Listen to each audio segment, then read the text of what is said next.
invite all of you to send questions to the Q&A, and as we go along, we will take some of those questions and pose them to Rachel, probably towards the end. But please go ahead and post the questions there, and yeah, we'll get going. Rachel, welcome to the SPNI webinars. And I think this is the first time you're being interviewed on one of these webinars. Am I right? It is the first time I am being interviewed on a webinar. Great. Now, Rachel is going to tell us all about her experience, but I know that she is extremely experienced fundraiser and strategic planner with years and years of experience, which we're going to hear a lot about. And we're very excited about what she's bringing to BirdLife, to Nature Israel and to ASPNI. So Rachel, I know that you have a strong connection with Israel, and that Yes. started before being appointed as the executive director. Right. You want to tell us a little bit about that, where you got started? Yes, it actually starts much further back than I think a lot of people know. But here, before I start talking, I just want to say thank you so much for hosting me. I also want to say hello to not just my friends and family, but also hello and greetings to so many board members from ASPNI, Nature Israel. I want to say hi to Ira and to Leon and Maggie. And if there are other people, Lisa, other people I didn't see, I just want to say thank you and hi. I suppose at risk of exposing my true age, I want to say that my first time going to Israel was actually in 1987. I didn't know what I wanted to do with my life when my high school graduation was approaching. And I didn't have much direction. And my high school counselor said to me, the place that you were always happiest, the place where you always did the best, where you would thrive, was at Jewish summer camp. And I suggest that you go on one of these Israel programs. And the program that I ended up going on when I was 18 was called College and Kibbutz. It was actually through the Reform movement. I lived on a kibbutz called Kibbutz Sorah, which was founded by both South African and veteran Sabras, Israelis. So there were native English speakers there. And it was a very unusual program because what I would do is 2 days a week, we went into Jerusalem because this kibbutz is about 20 minutes outside of Jerusalem. We would go into Jerusalem and we would study for a full day from 9 o'clock in the morning to 5 o'clock at night. And my courses were college level courses with my very small group of the sociology of Israel, politics of Israel, Israeli history, modern Jewish history. We had Jerusalem archaeology, and history class. And then in the afternoon, we would go to the site. It was an extraordinary year-long. My freshman year, I became really expert in many things about Israel and Israeli life and its history. And we also did many tiulim trips. Every month we would go to another place. And so I was taken to Timna, we went to Banyas, we also went to places that people don't go very often anymore. Outside of Israel, we went to Jericho and just traveled all over Israel. And this year was really foundational for me because in Israel was the first time that I felt I was a child who had moved around a lot. And when I was in Israel was the first time that I ever felt home. I felt a type of authenticity, a sense of self that I had never found before. And in this whole story, you'll see that it was just always trying to come back to that place. So that was really a foundational time when I connected to Israel. And I just kept trying to come back. I came back. I ended up leaving Israel and studying at UC Santa Cruz, but I came back the following summer and worked at a cafe called Sefer V'Sefel. I'd love to see in the chat if anyone remembers this amazing bookstore cafe where I had one of my earlier job experiences, and a very positive connection to Israel, and absorbing the culture of the place. And then I did, keep going back to the US, though. I didn't settle in Israel. And I ended up later professionally, I worked for Hillel. And I should say that I studied at the Hornstein program, which was a master's program to become a Jewish professional. And after working in the Hornstein program, I was a Hillel director. I took students on birthright trips. I led birthright trips. I was on one of the first birthright trips, and was part of writing up the original evaluation of that trip, that I thought that it was such an important thing. And then I later went to work for the New Israel Fund, at the New Israel Fund, where I learned about hundreds of Israeli nonprofits and worked in fundraising to advance, civil society organizations in Israel. But SPNI was one of those nonprofits. And while we said, oh, we don't have favorites, I have to say that I had two favorite organizations at that time. One was SPNI, and the other was the Israel Religious Action Center.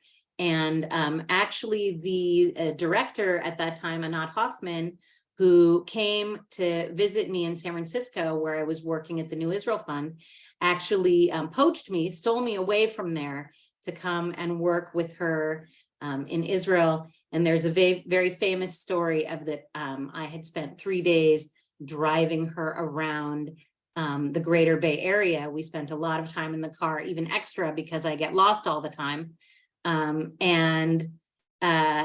At 6:30 in the morning on the day she was supposed to be flying back to Israel, she called me and said, please move to Israel and be my right hand.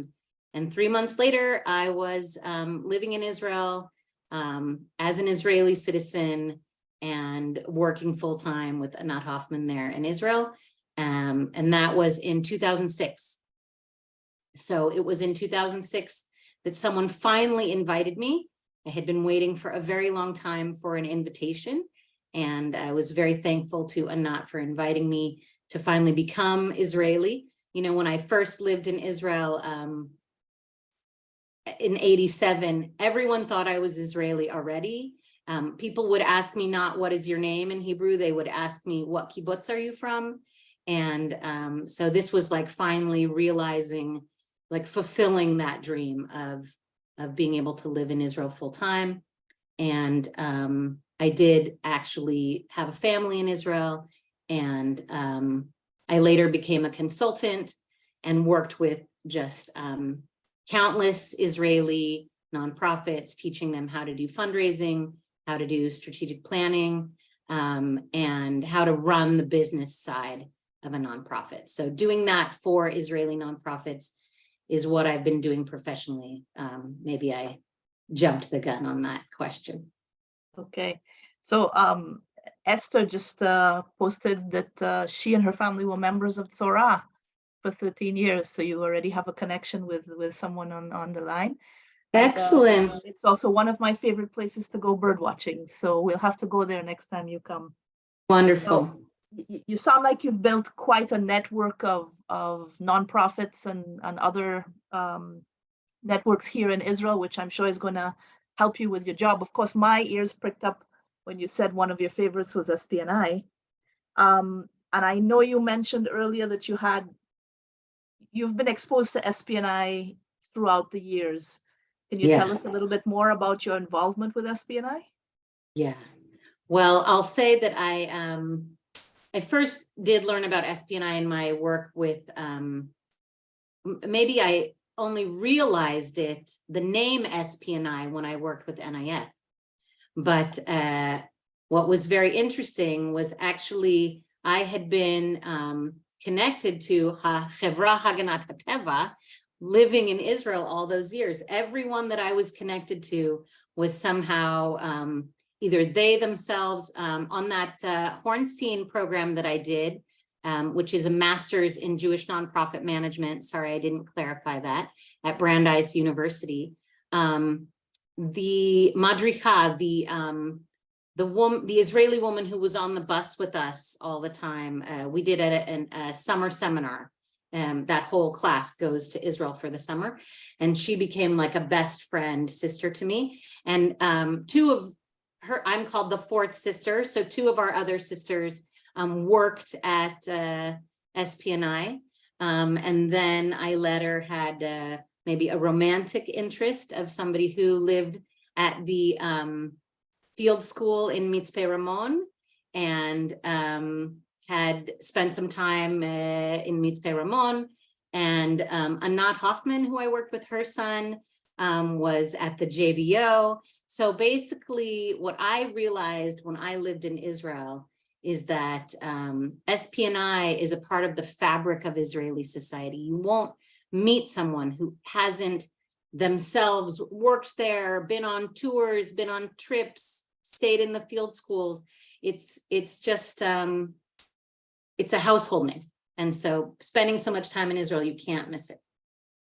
Now, did you grow up with your family having a connection in nature, or is that something you developed later in life? Or Well, like on kibbutz? So especially my uncle is on here. I'll tell you, my family are not nature people. Famously, on my paternal grandfather said that camping was like staying at Caesars in Las Vegas. They were really not nature people. None of my family members were nature people, which is why I have to hand it to my mom that we were living in Los Angeles and there were some neighbors who were going camping, and she knew how into nature I was, and she packed me off with them. I'll say that as the youngest child, I was just obsessed with nature, whether it was just having pet snails from the backyard, you know, of where I would live, that I was famously always moving snails out of the path. I didn't want them to be stepped on, collecting tadpoles, and just obsessing over watching that transformation of trying to see the tadpole become the frog. All the animals, collecting leaves, collecting rocks. I famously collect rocks. Everyone who was on this tour with me knows I still have the rock collection that I have only grown since I was on that famous camping trip when I was 8 years old, of some obsidian from Mono Lake and a geode that I found. We would explore, if there's anyone from Los Angeles here, in the Topanga Canyon. This is a petrified clam just from the roadside, that if you dig in the, just dig along the roadside in the Topanga Canyon, that used to be underwater. That was a sea, and you can just find loads of fossils. So I have been obsessed with nature my whole life. I think that was a big part of why the Jewish summer camp really resonated with me.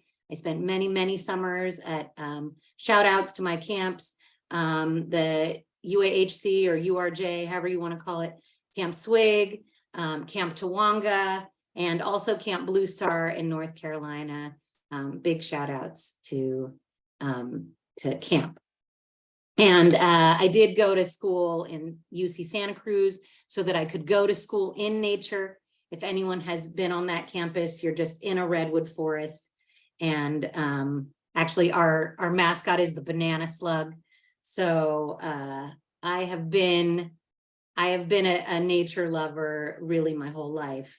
And when I had my family in Israel, we spent every waking moment that we weren't working or in school or kindergarten or whatever it is outside, and just countless camping trips and hikes and wildflowers, and I could go on and on and on. Fantastic. And it set you up very well. And here you are now, the executive director of Nature Israel. Tell us how this came about and where you see yourself here. Well, after all this story of the Israel story, people might be surprised that I now live in the greater Boston area you can't tell from my background, which is clearly a beautiful SPNI site. But I moved, my husband, native born Israeli, was very interested to move to America to make his fortune. If anyone ever saw the movie, The American Tale, and there's a mouse with immigrant mouse with big dreams of making his fortune in America. I sometimes call my husband Chagai. I call him Fievel. And so he and I think my mother conspired for us to move back to the US. But I was a nonprofit professional, but I was an Israeli nonprofit professional. We moved here in August of 2019. And I would say that while I was working in the nonprofit field, I worked for a family homeless organization here in Israel, fundraising, which felt very, very important to me, especially during the COVID years, helping homeless families, that I was trying to find my way to be back to my connection to Israel and what I do, you know, which is help Israeli nonprofits connect to Americans. And I was very, very happy when I found out that there was this opening. And Jay, who is not here today, oddly enough, because he's in Boston, I've been spending some time here with Jay. Jay knew me already because of his previous work with Shatil when I was working with the New Israel Fund, and I knew him when I worked at the Israel Religious Action Center. And I actually, I mentioned that I taught, I had a consulting practice. I actually ran a school to train fundraisers and people to run the business end of nonprofits in Israel. And I taught those classes out of the meeting room in SPNI because I thought it would be better to, instead of pay WeWork, to give the money that I would pay to rent the classroom space to SPNI. So I think that all those years of connection to SPNI and Israeli nonprofits wonderfully finally paid off. And as one of my former colleagues said to me, that I've finally come home. And so I'm very, very, very happy. Well, welcome home. So let's get down to the nitty-gritty. Yeah. As the ED of this this wonderful organization, what are your goals and visions for the coming years? Where do you want to take Nature Israel, or as we used to call it, ASPNI? Yeah. Okay. So now I have to get the glasses out because I did write this down. I have, as everybody knows who's been talking to me, I do have a lot of thoughts on this subject.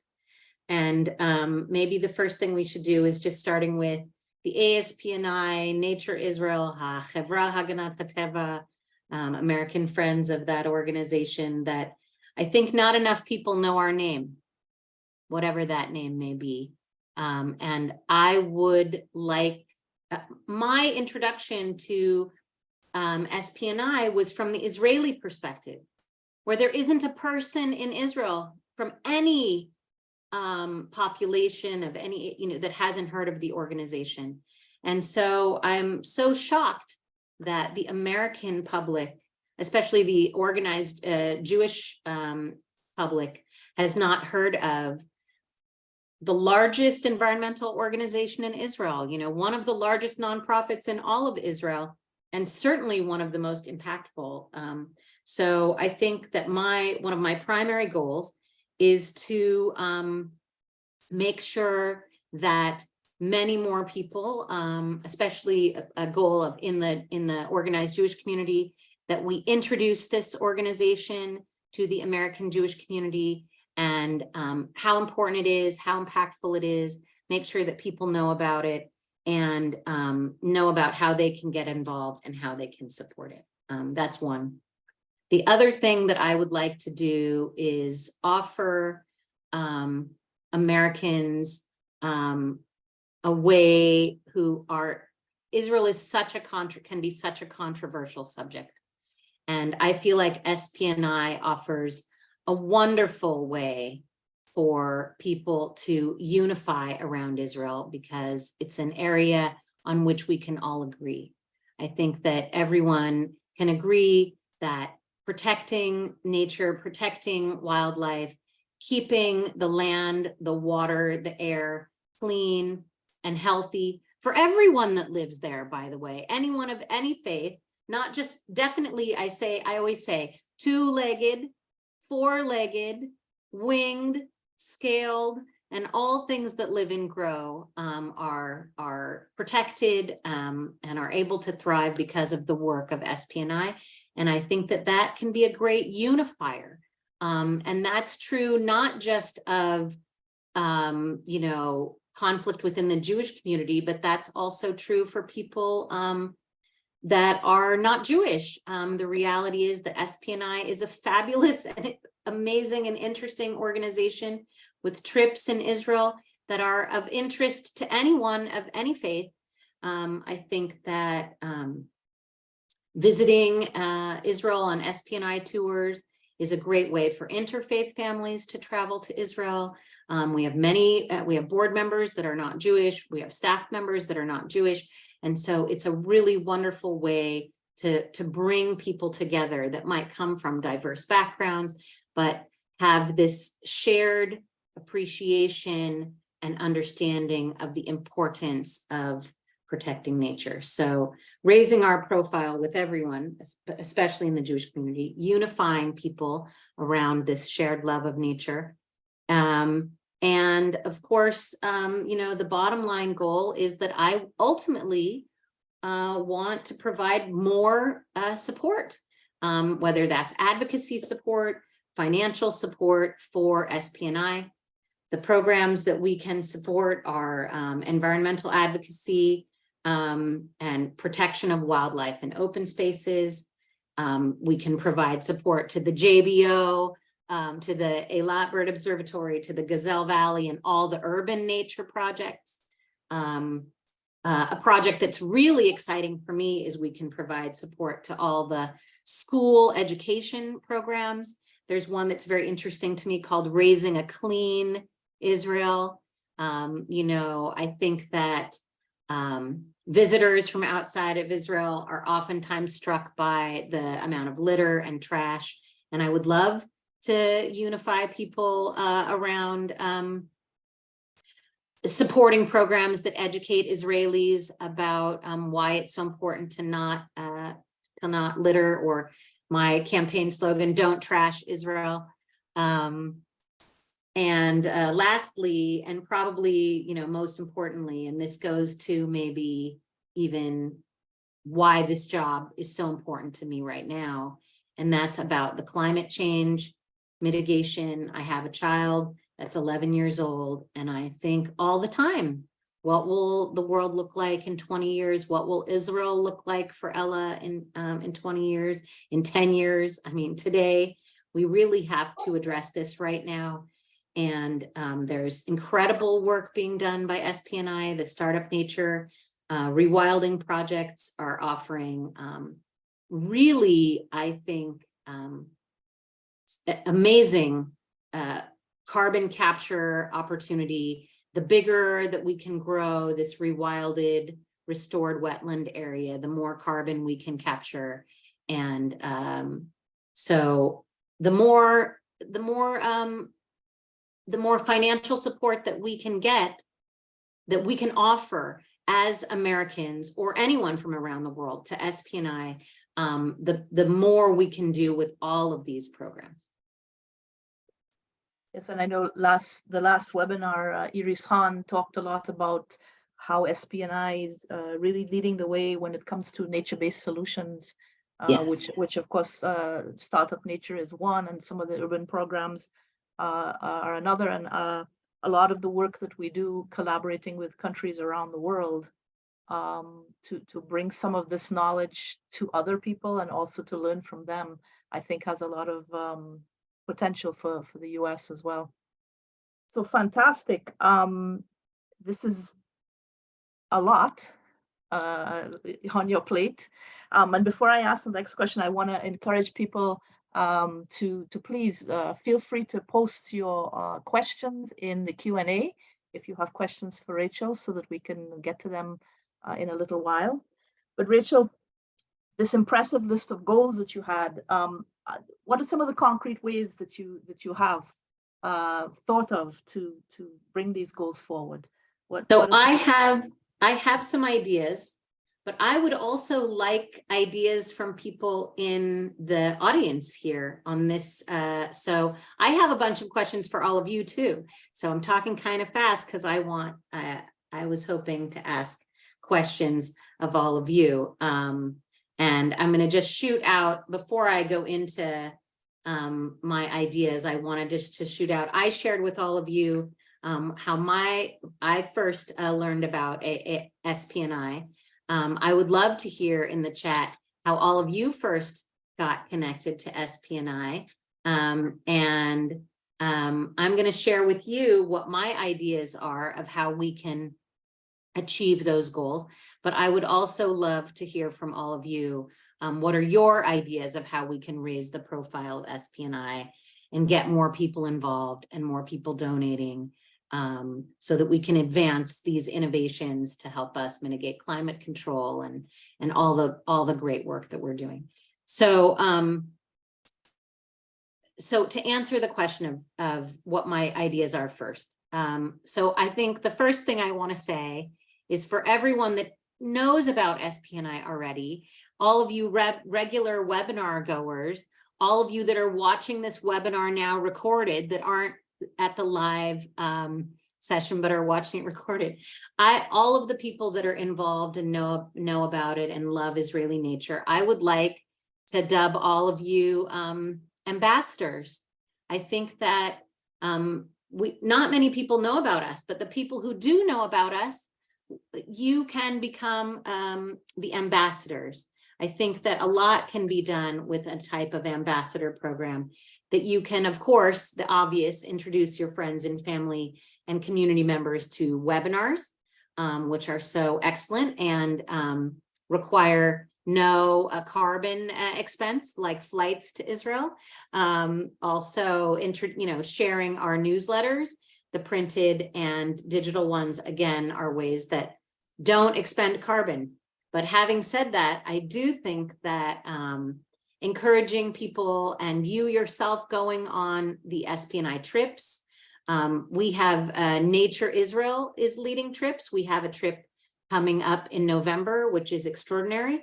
And I know that right after the trip that Nature Israel is leading, I know that you have a trip coming up the following week for the Hula Festival. The Hula Valley Bird Festival. Yep, absolutely.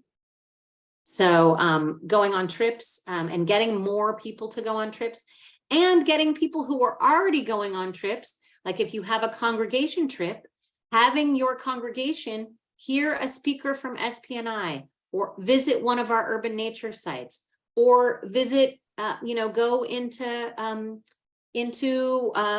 some ecotourism, go visit into the nature and get talks about the rewilding efforts in Kfar Rupin or Magan Michael when that effort is done.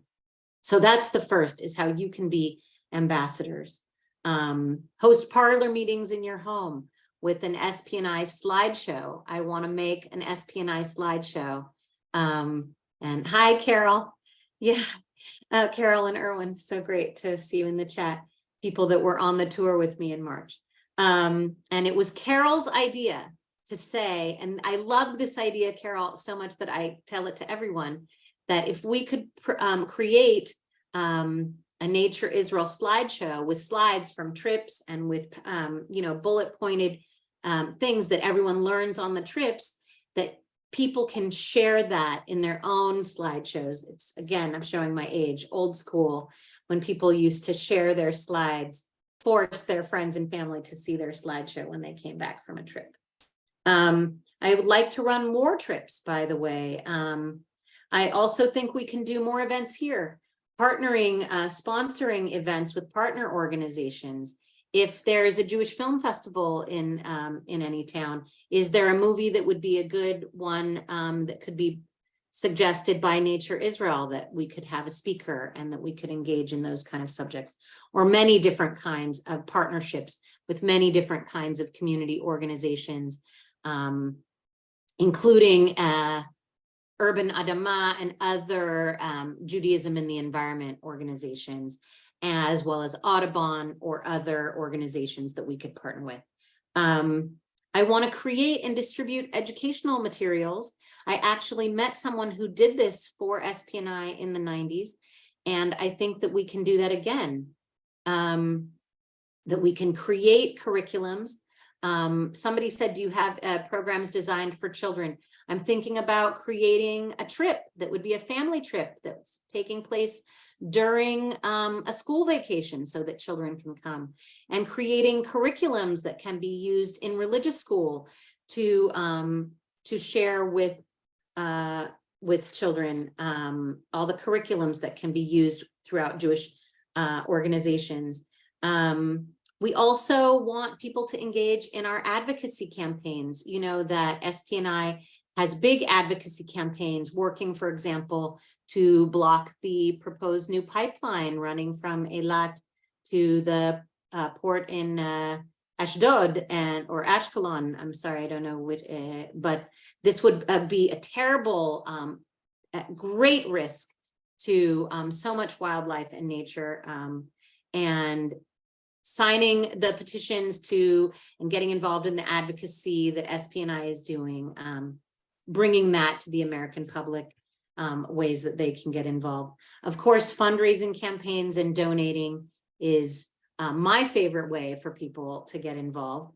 And I have some, besides just the regular fundraising that we're doing, I have some, lastly, I'll say I have some, these ones I'm going to put in a different category. These aren't things that we could do right away.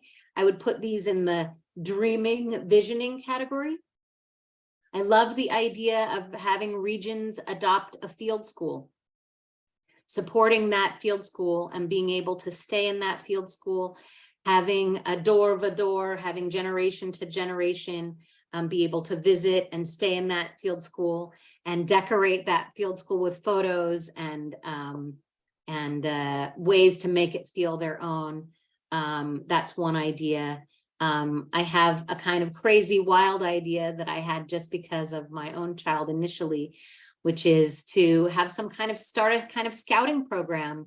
Like the Sofim program is not really focused on nature the way that SPNI is focused on nature. And I thought it would be really exciting to have a kind of scouting program where kids could learn about camping, learn about nature, and also travel to Israel and engage with Israeli nature. And of course, I already mentioned to you my deep desire to help clean up Israel. So I think that that is a campaign that might rally a lot of new interest and supporters. Fantastic. That's my laundry list. Fantastic. Before we get any further, if there's people who are motivated and empowered right now to jump in and offer and see how they can help, how can they get in touch with you? So you can always reach me. It's pretty simple. Rachel at natureisrael.org. Okay, I'm putting it up. Is the way to get in touch with me. And what I want to say, having just given you all those ideas, is that I do want to also acknowledge that I am very much in a learning phase. I am extraordinarily new. SPNI is a huge organization that has so many programs. It will take me a long time to become the type of expert. For example, Jay and I have been talking about this, and I was just with him at a talk he gave at my synagogue. And I said, I'm going to have to be able to give that talk. And there's so much for me to learn still. So I ask for all of you. I have a lot of enthusiasm, but I do ask for all of your patience, as it will take me some time to learn the great depths and breadth of the incredible, incredible work of SPNI. I'm also posting as we speak the, if my prompter is going to work, the website of natureisrael.org, very simple. It's a wonderful website. There's a lot of stuff going on there. So please, please enjoy.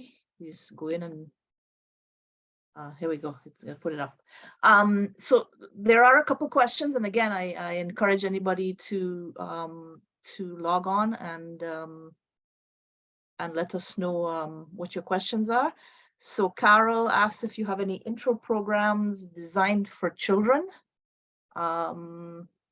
If you want to talk to that, Rachel, then I can talk to that as well afterwards. So for Nature Israel, we don't yet. And that's why I said I'm actually exploring the idea. I would be interested to, write a grant to be able to create these curriculums and distribute them in the school programs. I think that that's something I would very much like to do. We don't have that now. That's in the, I actually want to say now also a huge shout out to Robin Gordon, who did this job before me for 30 years, just beautifully, and built such a strong community with Russell and Leon and Danielle and people who have been with this organization in a loyal and committed way for a very, very long time, and have kept it going for 30 years as a very strong organization. So what I want to say is, what I'm talking about is building on what they did. I want to do a lot of new things. I really, really, really want us to grow. That is my favorite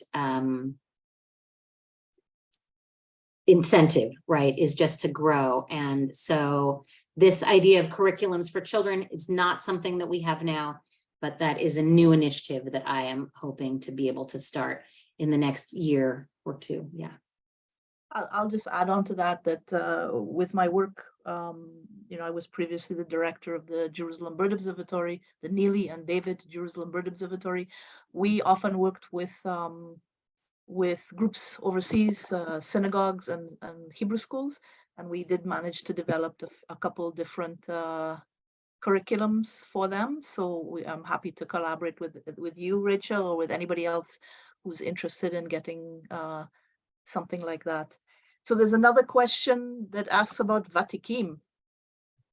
I'm not quite sure. I think I just lost the post. On a second. I see that question, Alain. You see him. Okay. All right. Yeah. I'm not quite sure what you mean by Vatikim.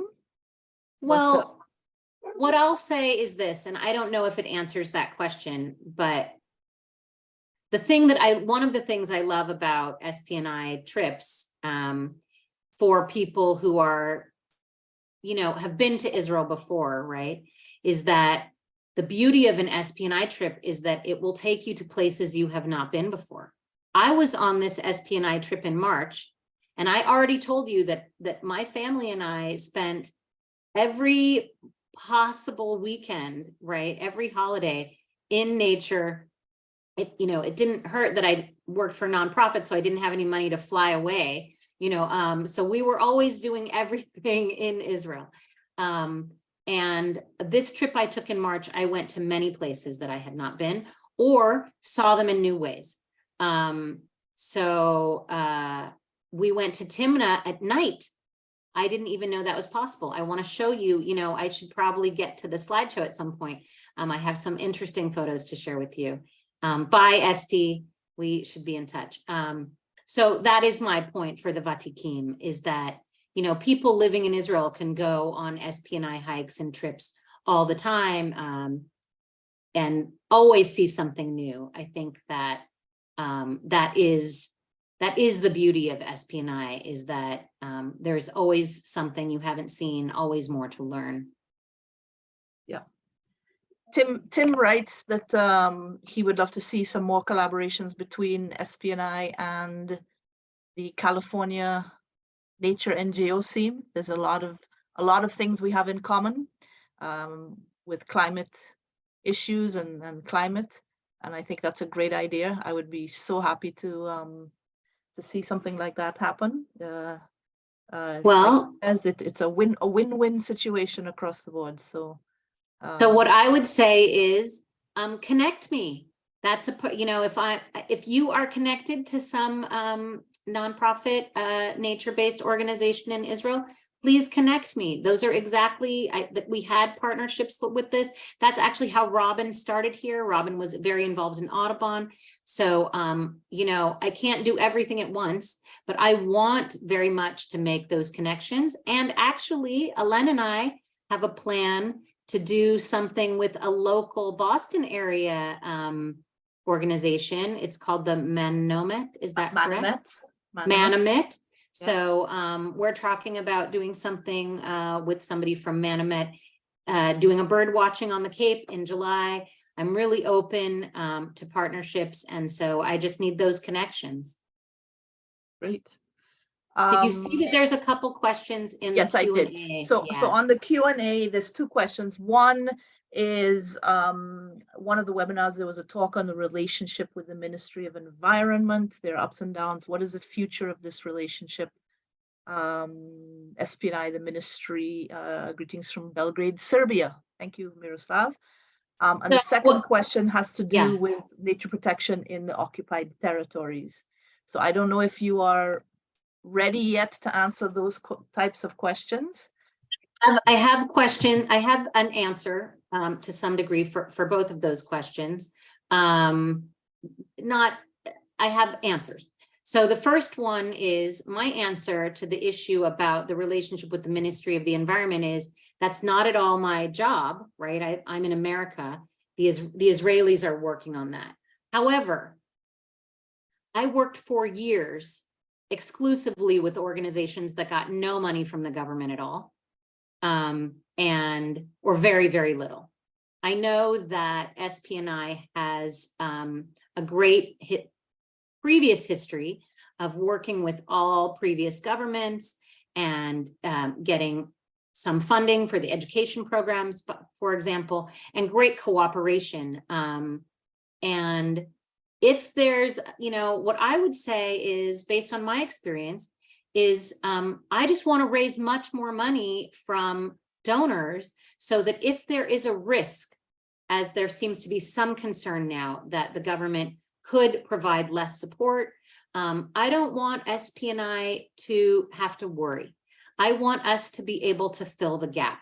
I think that that's our job as supporters, and I'm really looking forward to being able to help SPNI feel less beholden to the government, especially if there's areas where there's conflict, like there sometimes is. So that's my answer to that. I'd like to jump in and say that the next webinar is going to be an interview with Dan Alone, the new CEO of SPNI. And I think that those are questions that he would be happy to address. So Miroslav and the other question is, please come back to the next webinar and ask Dan. He's very much in contact with what the political situation is and some of the political issues surrounding the relationship with the Ministry of the Environment and also with the Palestine Authority, et cetera, et cetera. So please come in and hear what Dan has to say next time. And on the subject of the occupied territories, what I would, as it's written in the question, what I would say is the thing that's very important to note is that nature knows no borders, and that all of the work that we do, whether it's issues of water or, the animals and the birds, we know that all the birds are going across from Africa to Northern Europe and back, and that all this idea of these borders and these being territories and who it belongs to or whatever is so not relevant to all life as we know it outside of the sort of small, that we do not live in a vacuum, right? People live in nature, and I want us to take the blinders off and see way beyond these kind of the work that we're doing, of course, benefits all of the life that lives in the occupied territories, that like the birds and the animals that go back and forth across.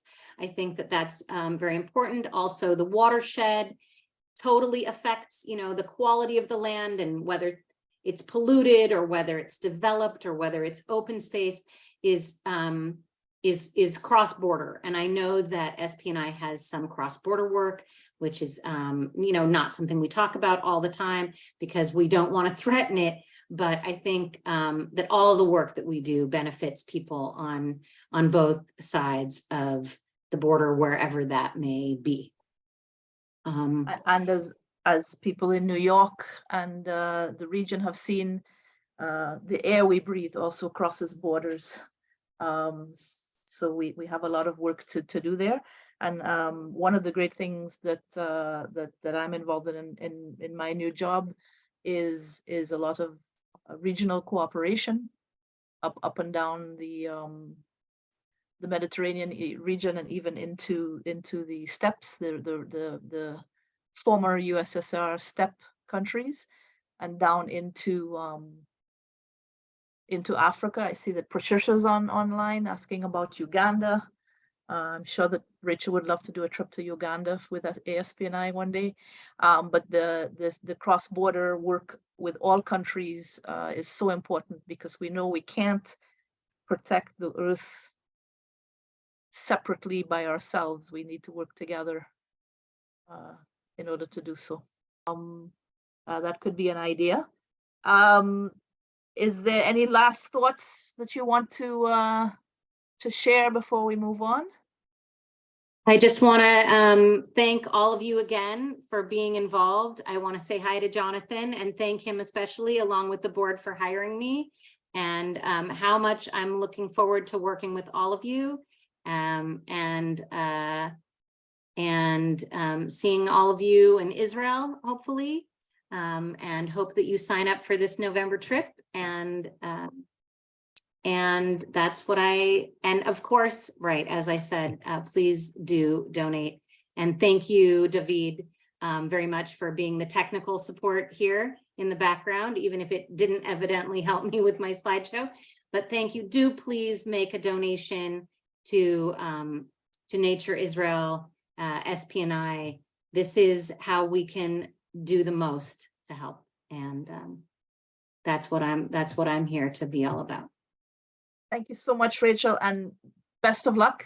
And we're here to join in with you in all your plans. And we hope to see you in Israel again very soon, including everybody else on the chat today. Please look up the trips and get involved, and come visit us all here. We'd love to see you all. And Judith is saying one last, let's all donate in honor of Robin Gordon.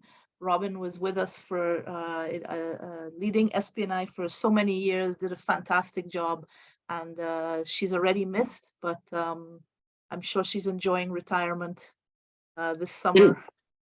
And we will soon be presenting a beautiful gift, a tribute book that we created for Robin, that has messages from so many of you and SPNI and staff from over the years. So we'll be giving Robin her book very soon. So fantastic. Thank you to everyone who contributed to the Robin tribute book.